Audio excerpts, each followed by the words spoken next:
कृषि विधेयक के खिलाफ सड़क से संसद तक विपक्ष का हंगामा जारी है। मंगलवार को यूथ कांग्रेस के सैकड़ों कार्यकर्ताओं ने संसद की ओर मार्च किया। जगह जगह बैरिकेड तोड़ने की कोशिश हुई और पुलिस के साथ जबरदस्त हाथापाई भी दिखी। कई नेताओं और कार्यकर्ताओं को हिरासत में लिया गया।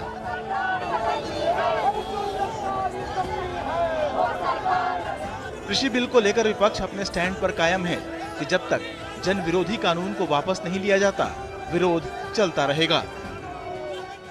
जब सांसदों के मुंह पर जबरन पट्टी बांधी जाए, जब देश का खेत और खलिहान संसद के अंदर लूट लिया जाए, तो फिर विरोध करना धर्म और कर्तव्य है। फिर संसद को रोकना भी धर्म और कर्तव्य है। फिर जरूरत पड़ने पर संसद की लड़ाई को सड़क पर ले जाना भी धर्म और कर्तव्य है। रविवार को राज्यसभा में भारी हंगामे के बीच कृषि बिल पास हुआ था।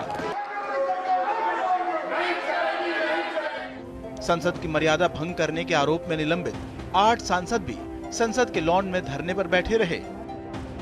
लेकिन मानसून सत्र के 9वें दिन संसद के बाहर भी शहमात का खेल शुरू हो गया। सुबह उपसभापति हरिवंश उनके लिए घर की बनी चाय लेकर आए। निलंबन की कार्रवाई से नाराज सांसदों ने पहले चाय लेने से इनकार किया।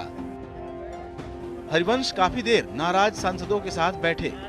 हालांकि उन्होंने सांसदों के बर्ताव के खिलाफ 1 दिन के उपवास का ऐलान किया है।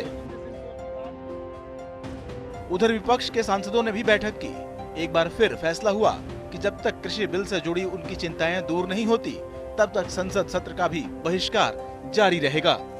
तो एमएसपी सरकार ने कल अनाउंस की, उसका मतलब है कि मंत्री और सरकार के बीच में कोई कोऑर्डिनेशन नहीं। ये जब किसानों का बिल परसों ला रहे थे तो एमएसपी तो उसमें अनाउंस करनी चाहिए थी। अब इतना हंगामा विपक्ष ने किया और उसके 2 दिन के बाद एमएसपी हो गया। विपक्ष की मांग है कि सरकार ऐसा बिल लाए जिससे कोई प्राइवेट खरीदार एमएसपी से नीचे किसानों की उपज नहीं खरीद सके। स्वामीनाथन कमीशन की सिफारिशों के आधार पर एमएसपी तय की जाए।